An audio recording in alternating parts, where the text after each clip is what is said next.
Active लगे आता हे ब्लॉग चालू आहे सर. अरे वा. मित्रांनो, मी ॲडव्होकेट बाळासाहेब भाऊसाहेब टाके. फोन आला तर फोन. आज आम्ही चाललो आहे सिंदखेड राजाला. माता जिजाऊ यांच्या जन्मोत्सव निमित्त तिथे माता जिजाऊंचं दर्शन घेण्यासाठी आम्ही प्रस्थान केलं आहे. सोबत नायकवडे सर आहे, राम खाडे आहे, विशंबर भांदरगे पाटील आहे आणि सोबतच शिवराज तो पूर्ण हे शूटिंग करत आहे. खरंच एक आनंदाचं हे वातावरण आहे. समोर बघू शकता तुम्ही हे लोक जिजामाता यांच्याकडे जात असताना, प्रस्थान करत असताना हे जिजाऊंचे भक्त 18 पगड जातींचे लोक आज माता जिजाऊ यांच्या सिंदखेड राजा येथे जात असतात. आज खूप छान वाटतं. धन्यवाद. बोला. मित्रांनो नमस्कार. एक ब्लॉग चालू आहे आपला. तर आमचे मित्र एक फोटोग्राफर, ते म्हणे दुःखाच्या सीनचा तुम्ही व्हिडिओग्राफी करता. अतिशय चुकीची गोष्ट आहे, पण आम्ही त्यांना सांगितलेलं आहे. त्यांचं नाव काही घेऊ शकत नाही. त्यांचं नाव घेतलं इथं 18 तारखेला पुरण पाहिजे.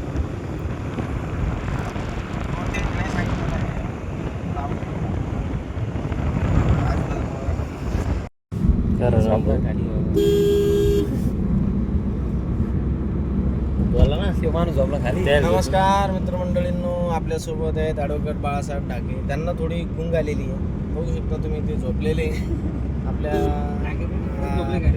जे तोंडाला पाहुणे मारून आलेले समाजाचे खंबीर नेतृत्व रामभाऊ खाडे आपल्यासोबत आहेत. अतिशय प्रवास हा अतिशय मस्त झालेला आहे आणि हा प्रवास नायकवडे साहेब यांचे गाडीमध्ये आम्ही प्रवास करतोय. समाजसेवक कोणताही विनामूल्य सेवा गोरगरिबांची जे नायकवडे सर करतात, अशा त्यांच्या गाडीच्यामध्ये आम्ही जिजामाता सिंदखेड राजा या ठिकाणी जात आहोत. समोर नायकवडे सर आहेत, त्यांना तुम्हाला एकदा दाखवतो. आपण सर्वजण त्यांना ओळखताच, पण बघू शकता हे आहेत नायकवडे सर. जय जिजाऊ, जय जिजाऊ, जय जिजाऊ. जिजाऊ जन्मदिवसाच्या सर्वांना खूप खूप शुभेच्छा. आता बघू शकता आपण पाठीमागे हे जिजाऊ सृष्टी आहे, हा तलाव आहे. आपण आता पोहोचलो आहे 2 मिनिटामध्ये. आम्ही आमचा जो शिवराज आहे त्याचं जे यूट्यूब चॅनल आहे त्यांनी चालू केलेलं शिवराज डोंगरे ब्लॉग, या चॅनलला तुम्ही सबस्क्राईब करा, लाईक करा, शेअर करा आणि हे चॅनल व्हायरल करा, जेणेकरून आपला शिवराज मोठा झाला पाहिजे. आमच्या चॅनलला सबस्क्राईब नाही केलं तरी चालेल, आमचे ब्लॉग नाही चालेल, पण आमच्या शिवराजच्या चॅनलला तुम्ही सर्वांनी नक्कीच सबस्क्राईब करा. आपल्यासोबत आहेत जोडलेले आहेत, ज्यांची झोप आत्ता झोपेतून उठलेले आहेत ना, असे ॲडव्होकेट बाळासाहेब ढाके आहेत. समोर बघू शकता तुम्ही, हे जिजाऊ सृष्टीचं दृश्य आहे. हे नाही बोलू द्या, अरे यायला बोला. उतरताना व्हिडिओ घ्या जरा. चला. नमस्कार मित्रांनो, थोडं डुलका लागला होता, परंतु माँ जिजाऊ यांच्या पावन झालेल्या भूमीमध्ये आम्ही आता प्रवेश करत आहोत आणि खरंच एक आनंद होत आहे की माँ जिजाऊ यांच्या जन्मोत्सवानिमित्त आपल्या इथे येता आलं. सर नायकवडे सर सोबत आहे, विशंबर आहे, राम नायकवडे सर मुळेच आम्ही जिजाऊ सृष्टीला आज येऊ शकलो, कारण त्यांनी खूप आग्रह केला होता की म्हणजे बाबा तुम्ही चला, आपण जिजाऊ मासाहेबाचं दर्शन घेऊ. त्यांच्या आग्रहास्तव आणि त्यांच्या या सहकार्यामुळं आज जिजाऊ मासाहेबांचं आम्हाला दर्शन घडलेलं आहे. त्यामुळे नायकवडे साहेब तुमचंही खूप खूप धन्यवाद. धन्यवाद धन्यवाद धन्यवाद. तर मित्रांनो, आता जिजाऊ सृष्टी आलेली आहे. समोर बघू शकता मोठ्या संख्येने मावळे या ठिकाणी आलेले आहेत. आता आम्ही रील्स घेणार आहोत मित्रांनो. ही रील्स सुद्धा आम्ही पोस्ट करू. बघू शकता तुम्ही असा पोलिसांचा ताफा. हे जिजाऊ सृष्टी जिजाऊ जन्मोत्सव 2016 या ठिकाणी बघू शकता तुम्ही. दाखवा जरा, उतरा, थांबा, रील्स घ्यायला थोडी गाडी मागून. छत्रपती संभाजीनगर माँ जिजाऊ जन्मोत्सवानिमित्त ज्या छत्रपती संभाजीराजे, छत्रपती शिवाजीराजे यांच्या आपण प्रेरणा घेऊन सगळ्या गोष्टी करत असतो. तुम्हीही छत्रपती संभाजीनगर येथून आलात माँ जिजाऊ यांच्या जन्मोत्सवानिमित्त आणि आगळ्या एक प्रयत्न तुमचा सायकलच्या माध्यमातून. आपण किती जण आला, का आला, आपण आपली सगळी विस्तृत माहिती आपण आपल्या लाईव्हच्या माध्यमातून लोकांना देऊ. छत्रपती संभाजीनगर येथून जवळपास 20 लोक आहोत. सायकलने आलो. हे 5वं वर्ष आहे. गेली 5 वर्षापासून 4 वर्षापासून हे 5वं वर्ष आहे. आम्ही रायगड किल्ल्याला सुद्धा 6 जूनला जे राज्याभिषेकाचा वर्धापन असतो त्यावेळेस जातो. 19 फेब्रुवारीला छत्रपती शिवाजी महाराजांच्या जयंतीनिमित्त शिवनेरीची राईड करतो. साधारण 25 ते 30 सायकलिस्ट कंपल्सरी असतात. याशिवाय आमची पंढरपूर यात्रा असेल किंवा भारतातल्या अनेक वेगवेगळ्या धार्मिक स्थळांना, प्रेक्षणीय स्थळांना आम्ही व्हिजिट करत असतो. आज महाजिजाऊंच्या जयंतीनिमित्त विशेष करून आमचा खूप मोठा एक ग्रुप आहे आणि त्या ग्रुपच्या माध्यमातून इथे पोहोचलो आहोत महाजिजाऊंना वंदन करण्यासाठी. नमस्कार मित्रांनो, जय जिजाऊ जय शिवराय जय संतराजे. आज आपण जिजाऊ जन्मोत्सवानिमित्त सिंदखेड राजा या ठिकाणी आलेलो आहोत. तर आपले सोबत आहेत परमेश्वर नायकवाडे सर, गरिबांचे कायवारी. त्यांच्यामुळे आज इथे येण्याचा योग आला, त्याबद्दल सरांचे खूप खूप धन्यवाद आणि सोबत. आज राष्ट्रमाता मा जिजाऊ यांचा जन्मोत्सव जिजाऊ सृष्टी सिंदखेड राजा या ठिकाणी आपण आलो. सकाळपासून आपल्यासोबत शिवराज आहे, डाके पाटील आहे, रामभाऊ आहे आणि विश्वंभर आहे. मित्रांनो, मी सर्वात प्रथम मा जिजाऊ यांच्या जयंतीनिमित्त सर्वांना मंगलमय अशी शुभेच्छा देतो. या ठिकाणी या जन्मोत्सवानिमित्त मी इतकंच बोलन की आमच्या राष्ट्रमाता मा जिजाऊ यांनी आपला एकुलता एक पोटचा गोळा छत्रपती शिवाजी महाराज हे बालवयात असताना मा जिजाऊ यांनी वीरशुराच्या गोष्टी सांगून, रणांगणाच्या गोष्टी सांगून आमच्या शिवबा यांच्या बालपणाच्या मनामध्ये अन्यायाविरुद्ध लढण्याची एक ताकद त्यांनी निर्माण केली. मित्रांनो, सांगायचं एक, आज अनेक जणांना वाटतंय की शिवाजी महाराज तर जन्माला आले पाहिजे, परंतु शेजाऱ्याच्या घरात, आपल्या नको. याचं कारण असं की छत्रपती शिवाजी महाराज यांच्या काळामध्ये चारही बाजूने जे काही राज्य होते ते कुकर्मी राज्य होते. गोर गरीब, शेतकरी, मजूर, कष्टकरी यांच्यावर अन्याय करणारे राज्य होते.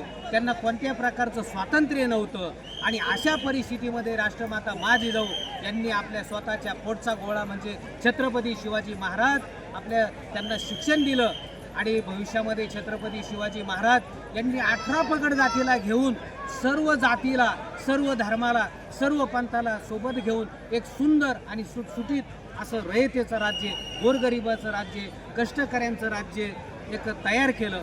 मित्रांनो, त्यांच्या काळामध्ये एकही शेतकऱ्यांची आत्महत्या झाली नाही, कारण छत्रपती शिवबांचं म्हणणं होतं, घोडदळ असेल किंवा तर सैन्य असेल की आमच्या शेतकऱ्यांच्या मेथीच्या देठाला सुद्धा धक्का लागायला नको. या वाक्यावरून आपण समजू शकतो की शिवरायांनी राष्ट्रमाता मा जिजाऊ त्यांना आपल्या शेतकरी आणि गोरगरीब दीनदलिताची, या 18 पगड जातीची आणि बहुजनांची किती काळजी होती. मला सांगायचं तरुण फळीला मित्रांनो या क्लिपद्वारे की आजचे तरुण मुलं फक्त आपण जय भवानी, जय शिवराय, जय शिवाजी घोषणा देतो, परंतु शिवरायाचे मावळे आपण तेव्हाच म्हणू शकतो की आपण सुद्धा कोणता जात पात धर्म भेदभाव न करता न्यायाची बाजू घेऊ, खऱ्याची बाजू घेऊ, सत्याची बाजू घेऊ आणि जो लहान आहे, गोरगरीब आहे, परंतु त्याच्यावर अन्याय झाला तर आपण भयावर करून त्याची बाजू घेऊ.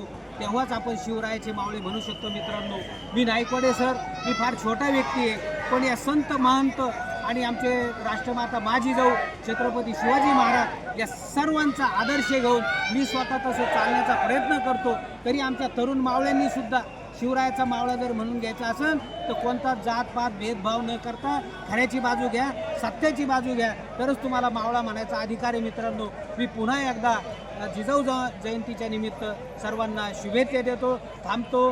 जय हिंद, जय जिजाऊ, जय महाराष्ट्र.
बोला